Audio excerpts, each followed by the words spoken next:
Hello everyone, Jack here. Thank you for watching. Today we're going to take a look at building a ZPUino soft processor with 10 UARTs. That's 10 serial ports. We're going to be doing that with the Papilio schematic library. So let's get started. Make sure you download the latest version of the schematic library and go to Papilio schematic projects. And then depending on which hardware you have, choose one of the base templates. We're going to be working with the 500K today.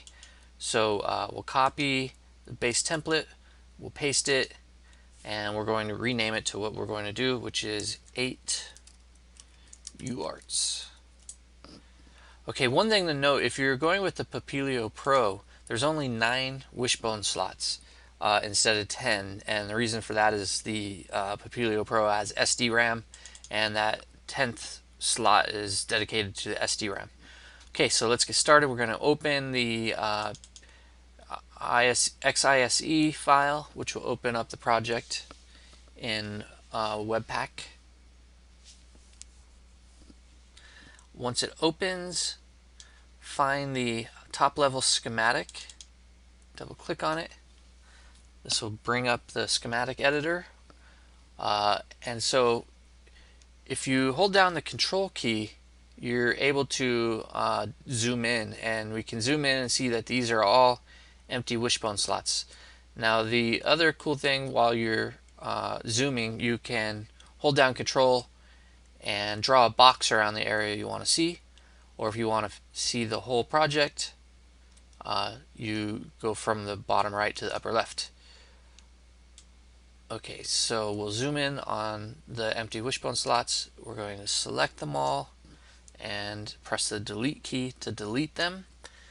Then we're going to add a UART. You can either do that here by clicking add symbol, or just simply going down to symbols, and then we want to choose Papilio peripherals, and we want to find the UART, and we will drag and drop. Okay, so we're going to, this gets a little tricky.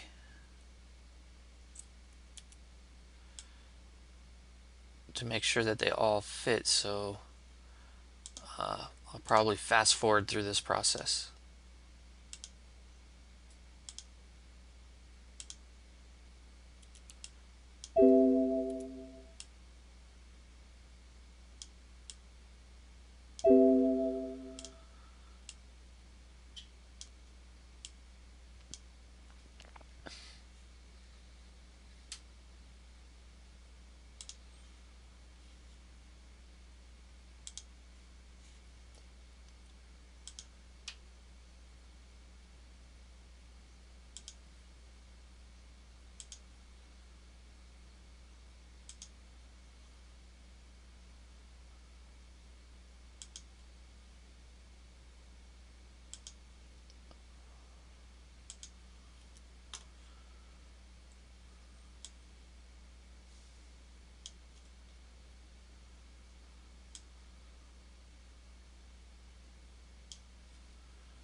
Okay, so we've got 10 UARTs connected to the wishbone slots. The next thing we need to do is decide.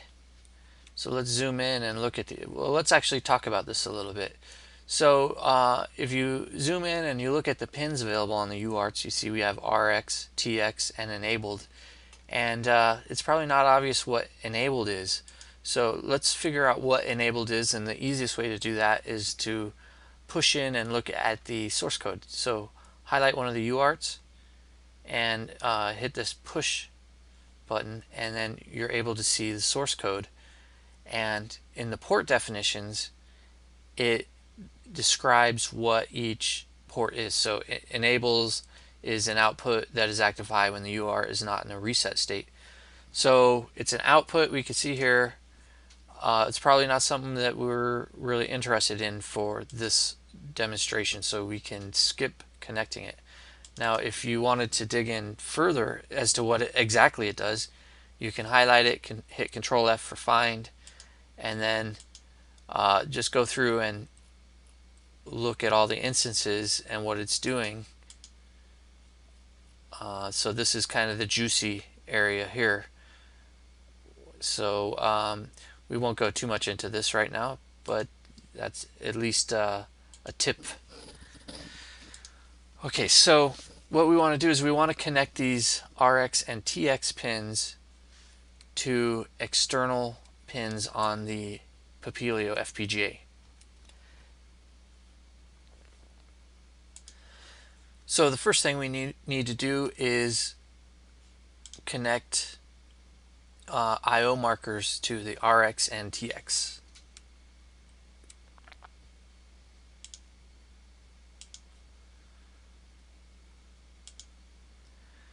You just go through here and make sure you see it with the 4 corners and then click on it.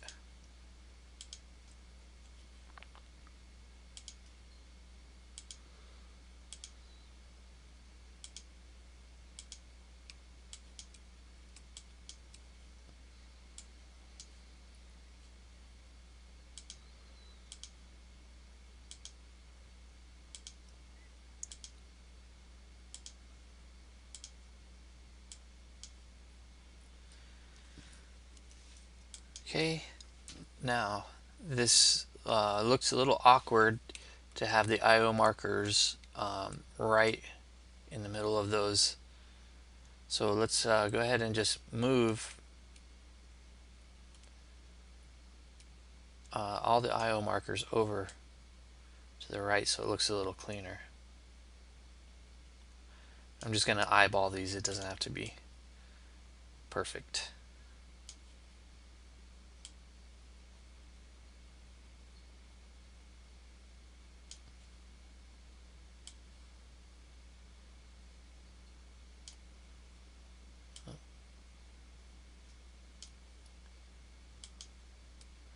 Actually,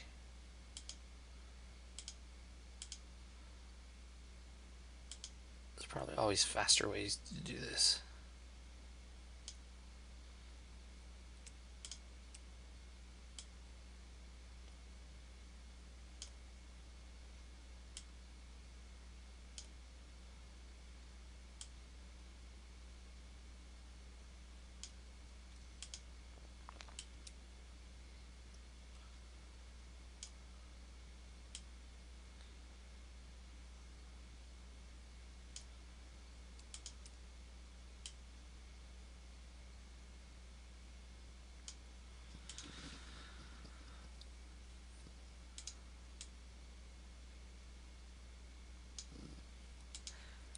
Okay, so now that that looks a little bit better, we need to decide on which physical pins on the Papilio we're going to connect to.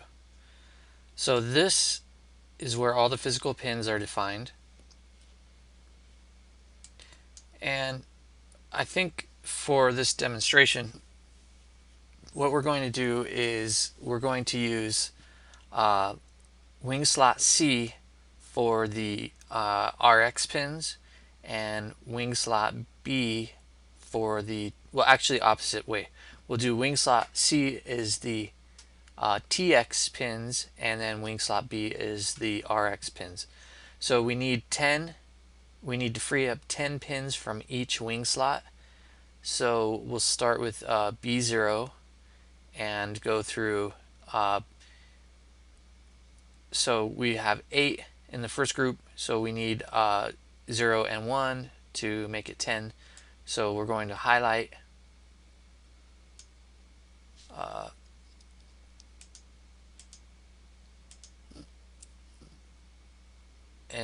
Okay.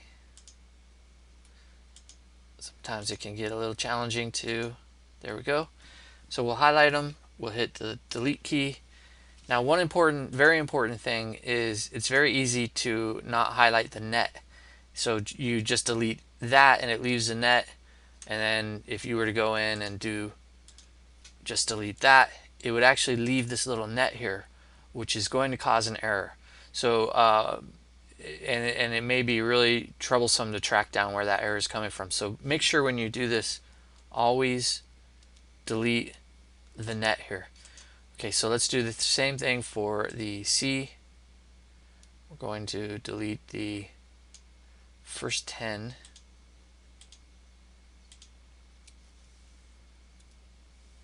Okay, so we freed up 10 pins on the B row and the C row. So let's go ahead and assign these. So you come over here to the name tool, and we're going to type in what we had just deleted. So wing underscore CL or CH, sorry, CH0. Okay, so we said that that the C row is going to be transmit. So let's come over here and we're just going to click on it. Now one trick here is if you click on increase the name, it will increase the name of the pin each time you do it. So we saw we clicked it, we went from CH0 to CH1, so we can just go down the row. 3, 4, 5, 6, 7. Okay, and now we need to change this to CL.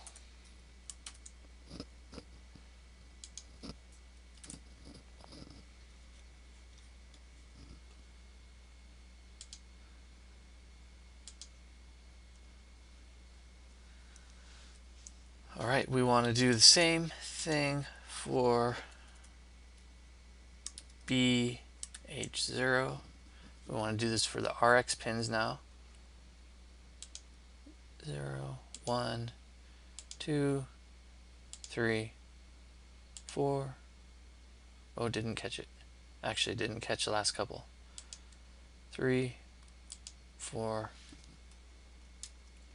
5, 6, 7, and then we need to change to BL0.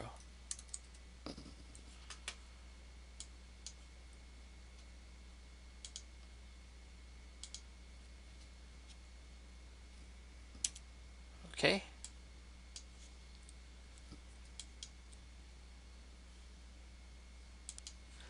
Okay, so now we have 10 UARTs connected. One final thing that I wanted to show you before we synthesize this is let's pop back in to, let's push into the symbol, and you can see here there's this bits generic setting, and what this does is this sets how deep the FIFO is.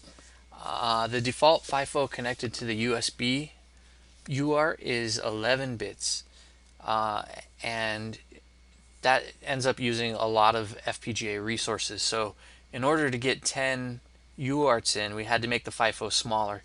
2 is pretty much the smallest size FIFO we can implement and still work. If you use fewer FIFO, or if you use fewer UARTs, you might want to increase this to 8 or something like that. Okay, so we've got a completed schematic here. Let's just do a quick check.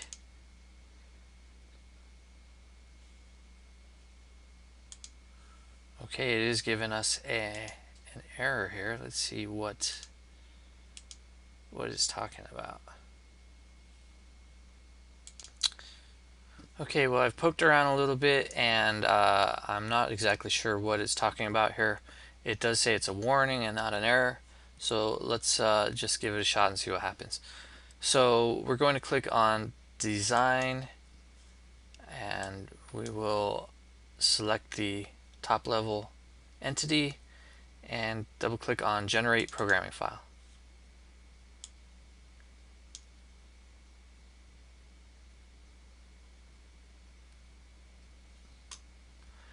Okay, this is going to take a while, so I'll probably pause this and go grab a coffee.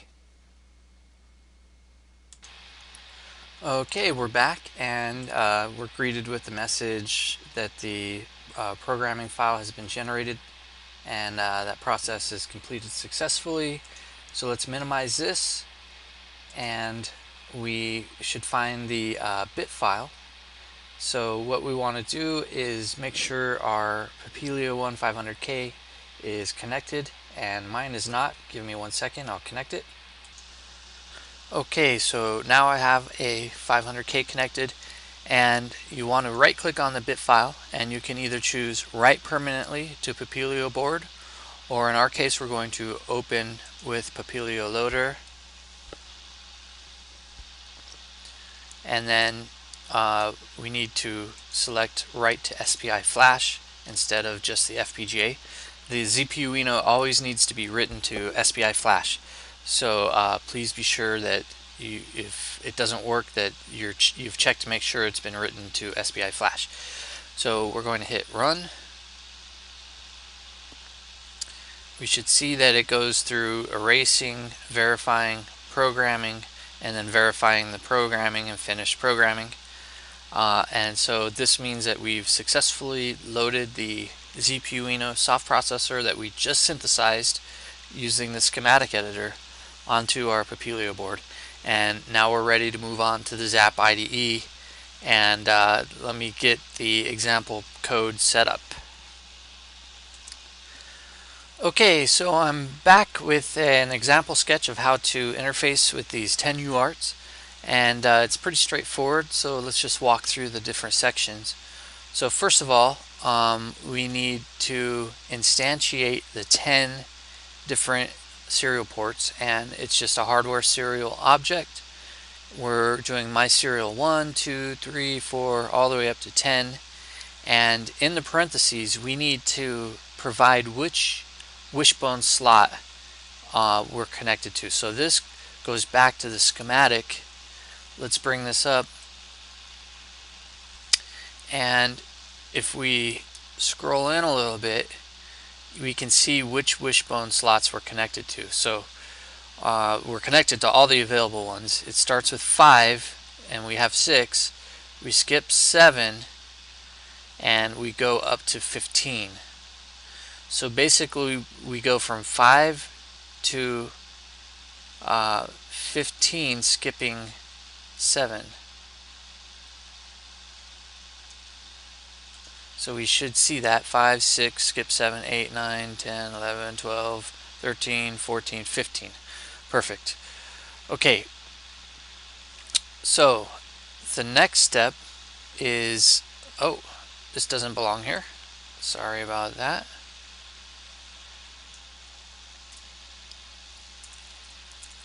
So the next step is we need to begin all of the serial ports that we just created. We're also going to do a begin for the serial port that's connected to the USB. So we're starting them all at 9600 baud or BPS. And then in our loop, what we're going to do is we're going to each serial port, we're going to write a number, and that number corresponds to which serial port it is.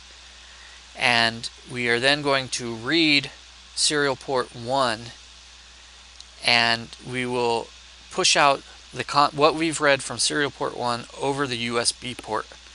So basically what this will accomplish is I'm going to have a jumper wire set up that is connected between the receive pin of my serial 1, and then I'm going to move it between the different transmit pins of the 10 serial ports, and we should see over our USB serial port, we should see that number appear.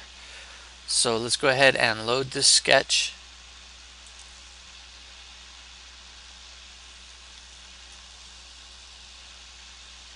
Oops, my fault, I forgot a very important step. One, we need to select the correct board. So we need to go to CPU Uno 1.0. We want to choose the Papilio 1500, the vanilla variant, and then we want to set the serial port, which is not showing up. Give me a second here. Okay, back, and we need to choose the second serial port that shows up. And while we're at it, let's make sure that the programmer is set to Papilio Programmer, although that doesn't have any bearing on what we're doing right here, but it's a good thing to check. So let's do upload. Should go pretty quickly. It detected the right board. And now, if we connect to the serial monitor, we shouldn't see anything at this point because I have not connected the jumper wire yet. So we need to go back, look at our schematic, and determine which pins I need to connect to. So we want the RX of the first UART, and that's connected to wing BH0. So let me connect one side to BH0. B high 0, that would be 8. Okay, and now we will we see that the first transmit pin is connected to wing CH0. So I'm going to connect to CH0, and we should see 1. Okay, so there's going to be a little garbage while I disconnect and reconnect the pins, but let me just walk through. I'm going to go down the line. We should see 2 next, and then 3, and then 4,